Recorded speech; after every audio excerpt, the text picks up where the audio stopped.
Hello students, आज की video में हम क्लास 10 की साइंस का एक चैप्टर है जिसका नाम है अवर एनवायरनमेंट। इस चैप्टर के देखिए काफी सारे क्वेश्चन हैं, लेकिन हमने 5 मोस्ट इंपॉर्टेंट क्वेश्चन को सेलेक्ट किया हुआ है। आज की वीडियो में हम उन्हीं 5 क्वेश्चन को डिस्कस करेंगे। ऐसा नहीं है सिर्फ आपको क्वेश्चन बताए जाएंगे भाई कौन कौन से इंपॉर्टेंट क्वेश्चन है वो 5, बल्कि आपको उन पर्टिकुलर क्वेश्चन का क्या आंसर लिखना चाहिए ये चीज भी आपको समझाई जाएगी। ठीक है, तो बिना देर करते हुए स्टार्ट करते हैं आज की वीडियो को। मेरा नाम तुषार भारद्वाज और ये आपका अपना favourite channel science world by Tushar sir. Start करते हैं आज की वीडियो के 5 most important question for class 10 science chapter our environment. देखिए, वीडियो जैसे ही पब्लिश होती है उसके जस्ट 1 घंटे के अंदर विद इन 1 आवर आपको कम्युनिटी पोस्ट पर ये क्वेश्चंस की लिस्ट मिल जाएगी। ठीक है, अब देखिए फर्स्ट क्वेश्चन क्या है हमारा। Number first question, why is a maximum concentration of pesticide found in a human being. Human being में या ह्यूमंस में मैक्सिमम परसेंटेज पाई जा रही है, मैक्सिमम अमाउंट पाई जा रही है पेस्टिसाइड की, लेकिन ऐसा क्यों? आंसर समझते हैं। देखिए होता क्या है कि सबसे पहले हम इसको डिस्कस करते हैं कि पेस्टिसाइड बायोडिग्रेडेबल होता है या नॉन बायोडिग्रेडेबल। देखिए, जो केमिकल पेस्टिसाइड जो ज्यादातर इस्तेमाल किए जाते हैं वो किस लिस्ट में आते हैं? नॉन बायोडिग्रेडेबल, या आप शॉर्ट में ऐसा भी बोल सकते हैं कि केमिकल्स जो डिग्रेड नहीं होते। केमिकल्स जो डिग्रेड तो होते नहीं है, वो 1 बाय 1 फूड चेन के हर एक ट्रॉपिक लेवल पर उनकी कंसंट्रेशन लगातार बढ़ती रहती है। जैसे इसको मैं आपको एक एग्जांपल के जरिए समझाता हूं। ह्यूमन जो होता है वो टॉप लिस्ट में आता है फूड चेन के अकॉर्डिंग।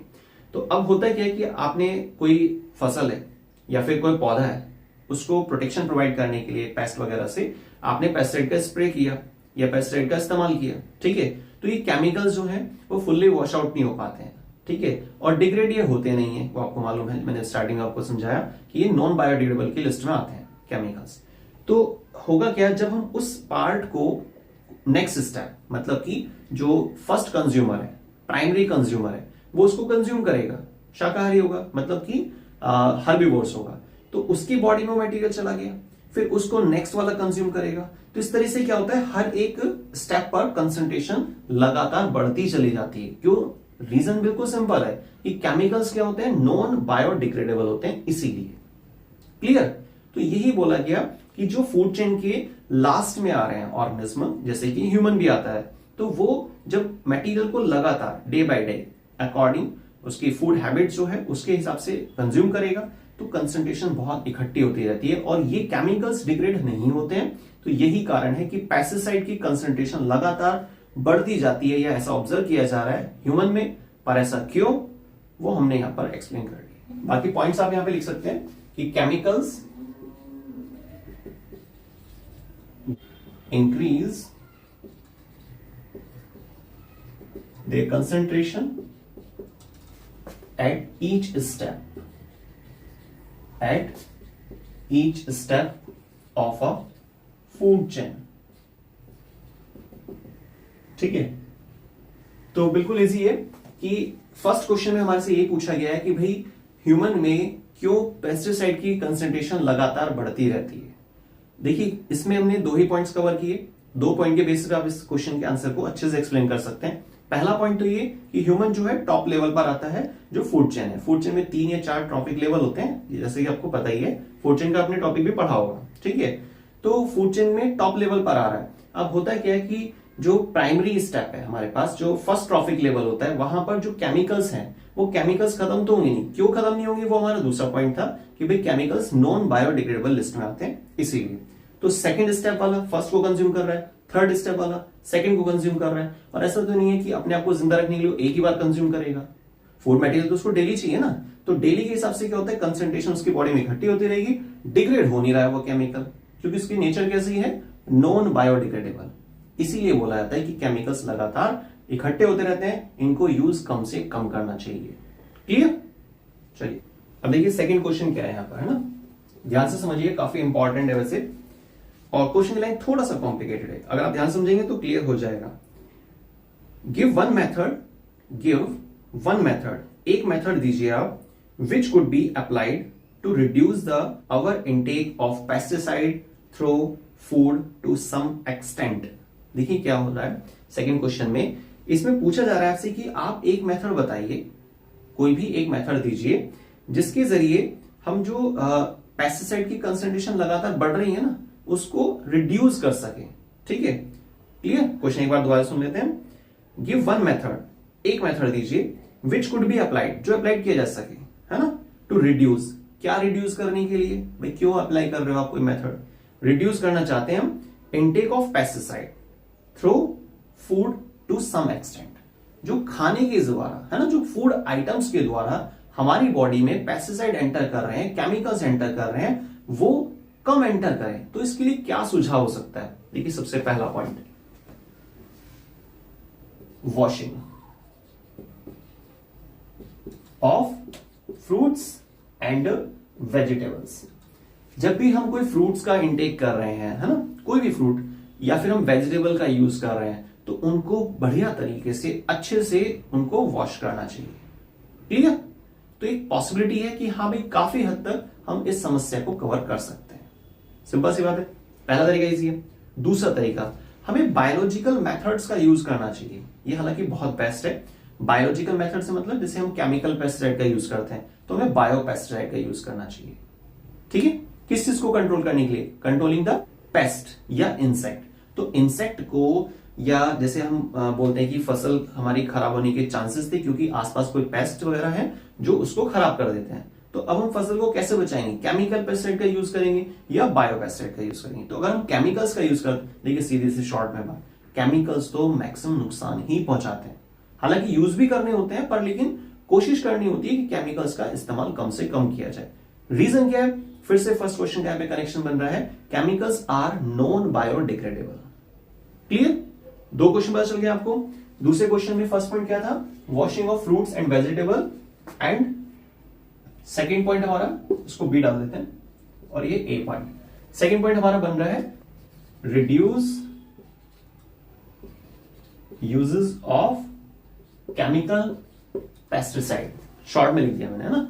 ठीक है, तो बायोलॉजिकल मेथड का हमें यूज करना चाहिए जिससे कि हम पेस्ट के अटैक से, या पेस्ट के हमले से, या इंसेक्ट के अटैक से अपनी फसल या क्रॉप्स वगैरह को बचा सकें। इजी है। दो क्वेश्चन हमारे कंप्लीट हो गए। अब आते हैं नेक्स्ट क्वेश्चन नंबर थर्ड पर। देखिए, थर्ड क्वेश्चन है what is ecosystem. Question number third के हमारे पास व्हाट इज इकोसिस्टम। इकोसिस्टम क्या है? देखिए, इकोसिस्टम जो होता है ना, वो स्ट्रक्चरल और फंक्शनल यूनिट है हमारे बायोस्फीयर की। सबसे पहली चीज तो आपको ये ध्यान रखनी है, ये लाइन आप जरूर लिखेंगे उसमें, ठीक है, जब भी इस तरह का कोई क्वेश्चन आता है। दूसरी बात ये कि इकोसिस्टम के कंपोनेंट क्या क्या है। ठीक है, इसी क्वेश्चन में हमें ये भी बताना होगा कि भाई इकोसिस्टम क्या होता है। एक स्ट्रक्चरल और फंक्शनल यूनिट है बायोस्फीयर की। अब इकोसिस्टम एक्चुअल में क्या है? वो दो कंपोनेंट के मिलने से बना होता है। कौन से दो कंपोनेंट? फर्स्ट पर आप लिख सकते हैं बायोटिक, और सेकंड हमारे पास अबायोटिक। अब इसको समझ लेते हैं कि होते क्या। बायोटिक कंपोनेंट वो कंपोनेंट होते हैं जो बायोलॉजिकल हैं, और अबायोटिक कंपोनेंट वो कंपोनेंट होते हैं जो बायोलॉजिकल नहीं है। एग्जांपल बहुत इजी है। आपने कोई, जैसे सभी के घर में गमला वगैरह होता है ना, अर्थन पॉट वगैरह, तो गमले में आपने देखा होगा कि मिट्टी होती है।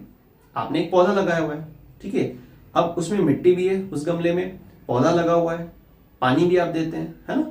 तो मिट्टी क्या हुई या पानी क्या है? वो अबायोटिक पार्ट है, ठीक है। और जो पौधा लगाया है आपने, वो चीज क्या है? वो बायोलॉजिकल पार्ट है। उस मिट्टी में बहुत सारे आपको माइक्रो ऑर्गेनिज्म मिलेंगे, वो सब क्या है? वो भी लिविंग ऑर्गेनिज्म है, बायोटिक है। तो किसी भी एक, चाहे स्मॉल इकोसिस्टम हो या लार्ज इकोसिस्टम हो, वहां हमें क्या मिलता है? बायोटिक और अबायोटिक दोनों तरह का मटेरियल, ठीक है। तो कोई भी ऐसे स्ट्रक्चर जिसमें बायोटिक और अबायोटिक दोनों चीजें प्रेजेंट होती हैं, उसको क्या बोलते हैं? इकोसिस्टम। छोटा इकोसिस्टम हो या बड़ा इकोसिस्टम हो, वो एक अलग बात है, ठीक है। तो ये सारी चीजें आपको बतानी होंगी किसमें? What is ecosystem, question number third में। Next question number four. Question number four में देखिए, what is a difference between food chain and food web. ये काफी कॉमन क्वेश्चन है, बहुत बार आ चुका है। या तो सिंपल आपसे यही पूछा जाता है कि भाई फूड चेन के बारे में बताना है ना? कोई एग्जांपल देकर पूछा जाएगा, या आपसे एग्जांपल खुद से बोला जाएगा कि आपको एग्जांपल के जरिए समझाना है। हम फिलहाल डिफरेंस लेते हैं, इससे बेनिफिट क्या है? हमें दोनों ही चीजें यहां पर कवर हो जाएंगी। फूड चेन जो होती है वो स्ट्रेट होती है, फूड वेब स्ट्रेट नहीं होती। सिंपल सिंपल डिफरेंस है। फूड चेन में 3 से 4 ट्रॉफिक लेवल होते हैं, क्योंकि इससे ज्यादा अगर ऐड भी किए जाएंगे तो वहां एनर्जी का बहुत रिडक्शन होगा। ठीक है, बहुत स्मॉल अमाउंट ऑफ एनर्जी होगी लास्ट स्टेप पर, और जिससे काम नहीं चल पाएगा। ठीक है ना। तो फूड वेब अगर हम सेकंड पॉइंट उसमें लेते हैं, तो फूड वेब में क्या होता है कि वहां 3 से 4 ट्रॉफिक लेवल नहीं है। वो क्या है, एक जाल है पूरा, वहां पर ट्रॉफिक लेवल का नंबर डिसाइडेड नहीं होता। ठीक है। तीसरा डिफरेंस, जो फूड चेन है उसमें होता क्या है कि वो एक पर्टिकुलर सीक्वेंस है, जिसमें आप first trophic level, second trophic level, third trophic level, इसमें आप इस तरह से भी डिफाइन कर सकते हैं कि जो फर्स्ट ट्रॉफिक लेवल होता है वो प्रोड्यूसर का होता है। ठीक है, जो खाना तैयार करते हैं, जिसमें पौधे आप एग्जांपल में ले सकते हैं, ग्रास वगैरह इस तरह से। बाकी जो सेकंड ट्रॉफिक लेवल होता है वो प्राइमरी कंज्यूमर होता है, और जो प्राइमरी कंज्यूमर होता है वो हमेशा कैसा होगा, हर्बीवोर्स। ठीक है।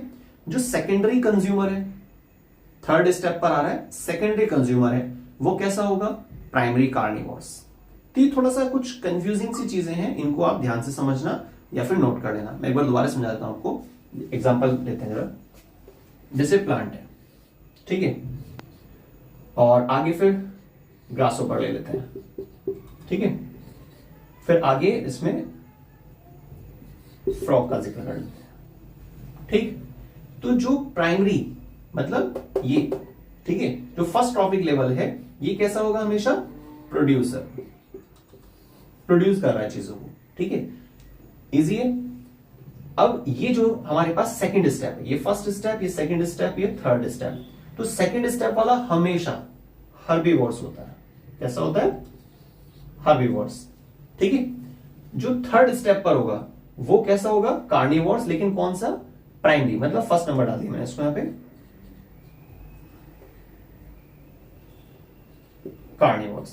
ठीक है, तो याद रखना है आपको, इसमें भी छोटे छोटे बहुत सारे क्वेश्चन बनाए जा सकते हैं कि भाई जो हमारा सेकंड ट्रॉफिक लेवल होता है क्या वो हमेशा हर्बीवोर्स होता है या कार्निवोर्स होता है। तो आपको थोड़ा सा समझना होगा कि वैसे तो सेकंड स्टेप है, पर हर्बीवोर्स यहां पर हम इसको बोल के चलेंगे, ये थर्ड स्टेप पर आ रहा है, लेकिन हम इसको प्राइमरी कार्निवोर्स बोलते हैं। तो ऐसे भी क्वेश्चन हो सकता है, जैसे चलिए मैं आपसे एक क्वेश्चन पूछता हूं, आप कमेंट करके बताना मेरे को कि फूड चेन का जो थर्ड स्टेप होता है, फूड चेन का जो थर्ड स्टेप है, ठीक है, क्या वो हमेशा हमेशा प्राइमरी कार्निवोर्स होता है, क्या वो सेकेंडरी हर्बीवोर्स नहीं हो सकता। मैं आपको ऑप्शन दे रहा हूं, ठीक है, आप इस ऑप्शन में सेलेक्ट करना। पहला ऑप्शन है आपके पास, क्वेश्चन चल रहा है इसके रिगार्डिंग। ठीक है, तो थर्ड स्टेप पर जो ऑर्गेनिज्म आएगा किसी भी फूड चेन के अंदर, क्या वो हमेशा प्राइमरी कार्निवोर्स होना चाहिए या फिर हमेशा सेकेंडरी हर्बीवोर्स होना चाहिए। चलिए दो ही ऑप्शन है, इसी में से आपको सिलेक्ट करना है।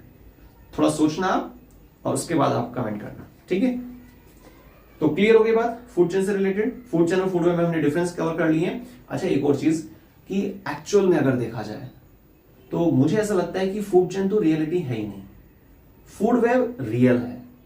क्योंकि कोई एक, जैसे मान लीजिए सेकंड स्टेप पर ग्रासहोपर है, तो क्या ग्रासहोपर ही खाएगा प्लांट्स को, कोई और नहीं खाएगा। क्या ग्रासहोपर को सिर्फ फ्रॉग ही खा सकता है, कोई और नहीं खा सकता।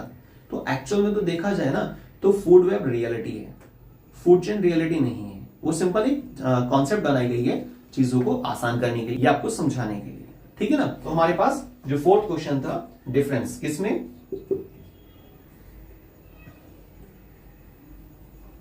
फूड चेन और फूड वेब में, ये आपको कवर करना है। हमने करीब 3 डिफरेंस कवर किए हैं, और बीच में कुछ थोड़ा सा टॉपिक फूड चेन का भी एक्सप्लेन किया एग्जांपल को लेकर। ठीक है, चलिए फिर अब आते हैं नेक्स्ट क्वेश्चन नंबर 5 पर। देखिए क्वेश्चन नंबर 5 काफी अच्छा है। In the following food chain, नीचे इन्होंने कोई एक फूड चेन दी हुई है आपको। 100 joule of energy is available to the lion. Lion के पास कितनी एनर्जी है, 100 joule. How much energy was available to the producer. Producer के पास कितनी एनर्जी अवेलेबल होगी। और ये क्वेश्चन जो है पहले भी आ चुका है कई बार, बस में थोड़ा सा वैल्यूज वगैरह इधर उधर कर देते हैं। क्वेश्चन का मेथड लगभग सेम है, तरीका सेम है। फूड चेन जो दी हुई है पहले उसको लिख लेते हैं। पहले स्टेप में प्लांट्स बोला हुआ है इन्होंने, और फिर ये बोल रहा है कि सेकंड स्टेप है हमारा किसका, क्या लिखा है, डियर, अच्छा ठीक है। और तीसरे स्टेप पे बोल रहे हैं ये लॉयन के बारे में। ये 3 स्टेप दिए हुए हैं, ये फर्स्ट स्टेप, ये सेकंड स्टेप और ये थर्ड स्टेप, ठीक है। तो अब क्वेश्चन में दिया क्या है आपको कि 100 जूल एनर्जी अवेलेबल है लॉयन के पास, कितनी है, 100 जूल एनर्जी।